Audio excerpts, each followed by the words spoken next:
2024 সালের 5 আগস্ট সকাল থেকেই সেনাবাহিনী জানতো শেখ হাসিনার পতন হয়ে গেছে, কিন্তু পুলিশ জানতো না। তাই পুলিশ তখনও সরকারকে রক্ষা করতে সর্বাত্মকভাবে মাঠে ছিল। এক পুলিশ কর্মকর্তার বরাত দিয়ে জাতিসংঘের মানবাধিকার বিষয়ক হাই কমিশনারের তথ্য সন্ধানী প্রতিবেদনে এমন তথ্যই উঠে এসেছে। প্রতিবেদনে বলা হয়, বৈষম্য বিরোধী ছাত্র আন্দোলনের মার্চ টু ঢাকা কর্মসূচি ঠেকাতে তৎকালীন প্রধানমন্ত্রী শেখ হাসিনার নেতৃত্বে আগের দিন 2 দফায় উচ্চ পর্যায়ে বৈঠক হয়। বৈঠকে এই কর্মসূচি মোকাবেলার পরিকল্পনা করা হয়। প্রতিবেদনে মার্চ টু ঢাকা কর্মসূচি দমনে বিচার বহির্ভূত হত্যাকাণ্ডের বিবরণ দেওয়া হয়েছে। প্রতিবেদনে অবশ্য কর্মসূচির নাম লেখা হয়েছে মার্চ অন ঢাকা। জাতিসংঘের প্রতিবেদনে আরও বলা হয়, কোটা আন্দোলনে অংশ নেয়া নেতাদের প্রকাশ্য ঘোষণা ও গোয়েন্দা সংস্থাগুলোর তথ্য থেকে রাজনৈতিক নেতৃত্ব জানতে পারেন। 5 আগস্ট ঢাকার কেন্দ্রস্থলে বড় প্রতিবাদ মিছিলের পরিকল্পনা করেছেন আন্দোলনকারীরা। 4 আগস্ট সকালে তৎকালীন প্রধানমন্ত্রী শেখ হাসিনা জাতীয় নিরাপত্তা কাউন্সিলের বৈঠকে সভাপতিত্ব করেন। বৈঠকে অংশগ্রহণকারীদের তথ্য মতে বৈঠকে সেনা, বিমান, নৌ, বিজিবি, তৎকালীন ডিজিএফআই, এনএসআই, পুলিশ ও পুলিশের বিশেষ শাখার প্রধানরা অংশ নেন। বৈঠকে তৎকালীন হাসিনা সরকারের স্বরাষ্ট্রমন্ত্রী, শিক্ষামন্ত্রী ও পররাষ্ট্রমন্ত্রী ছিলেন। তারা মার্চ অন ঢাকা প্রতিরোধের জন্য আবার কারফিউ জারি ও তা বলবৎ করার বিষয় নিয়ে আলোচনা করেন।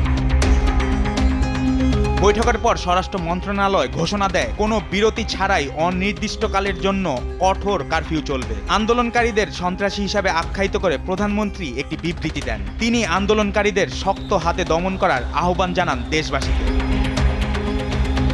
4 আগস্ট সন্ধ্যার পর তৎকালীন প্রধানমন্ত্রীর বাসভবন গণভবনে আরেকটি বৈঠক হয় বলে প্রতিবেদনে বলা হয়। বৈঠকে প্রধানমন্ত্রী নিজে অংশ নেন। অন্য অংশগ্রহণকারীদের মধ্যে ছিলেন স্বরাষ্ট্রমন্ত্রী, সেনাবাহিনী, পুলিশ, র্যাব, বিজিবি, সশস্ত্র বাহিনী বিভাগের প্রিন্সিপাল স্টাফ অফিসার ও সেনাবাহিনীর কোয়ার্টার মাস্টার জেনারেল।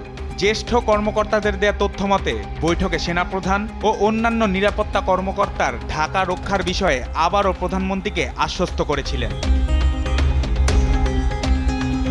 বৈঠকগুলোতে অংশ নেয়া ঊর্ধ্বতন কর্মকর্তাদের তথ্য মতে বৈঠকে একটি পরিকল্পনার বিষয়ে ঐক্যমত হয়েছিল যে প্রয়োজনে শক্তি প্রয়োগ করে বিক্ষোভকারীদের ঢাকার কেন্দ্রস্থলে প্রবেশে বাধা দিতে পুলিশের পাশাপাশি সেনাবাহিনী ও বিজিবি মোতায়েন করা হবে। সেনাবাহিনী ও বিজিবি সাজোয়া যান ও সেনা মোতায়েন করে ঢাকার প্রবেশ পথগুলো অবরুদ্ধ করবে এবং বিক্ষোভকারীদের প্রবেশে বাধা দিবে।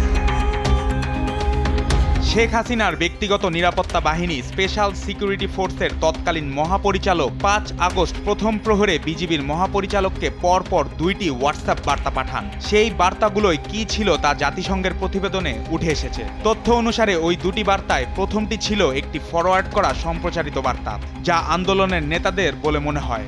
এতে তারা ঢাকায় প্রবেশের পথগুলো সম্পর্কে আন্দোলনকারী ছাত্র জনতাকে জানিয়েছিলেন। দ্বিতীয় বার্তাটি প্রতিরক্ষা আদেশের রূপরেখার একটি ভিডিও রয়েছে বলে মনে করা হয়। এতে প্রতিরক্ষার প্রথম ও দ্বিতীয় লাইন, একটি তৃতীয় দূরপাল্লার ইউনিট, একটি ব্যাকআপ ইউনিট বাহিনীর কথা বলা হয়েছে।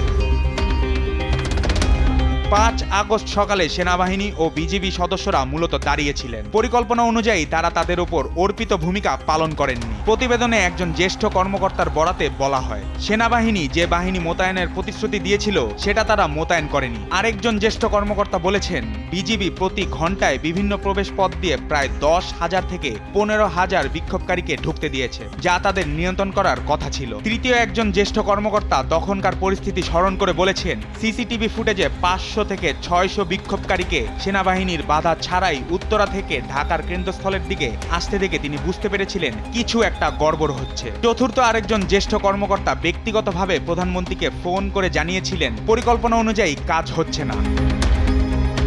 প্রতিবেদনে আরও বলা হয়, মার্চ অন ঢাকা থামাতে বিক্ষোভকারীদের শহরে কেন্দ্রস্থলে পৌঁছাতে বাধা দিতে তখনও পুলিশ অনেক জায়গায় বিক্ষোভকারীদের উপর প্রাণঘাতী গুলি চালাচ্ছিল। পুলিশের একজন কমান্ডার ব্যাখ্যা দিয়ে বলেছিলেন, সেদিন সকাল থেকেই সেনাবাহিনী জানতো শেখ হাসিনার পতন হয়ে গেছে, কিন্তু পুলিশ জানতো না। তাই পুলিশ তখনও সরকারকে রক্ষা করতে সর্বাত্মকভাবে মাঠে ছিল।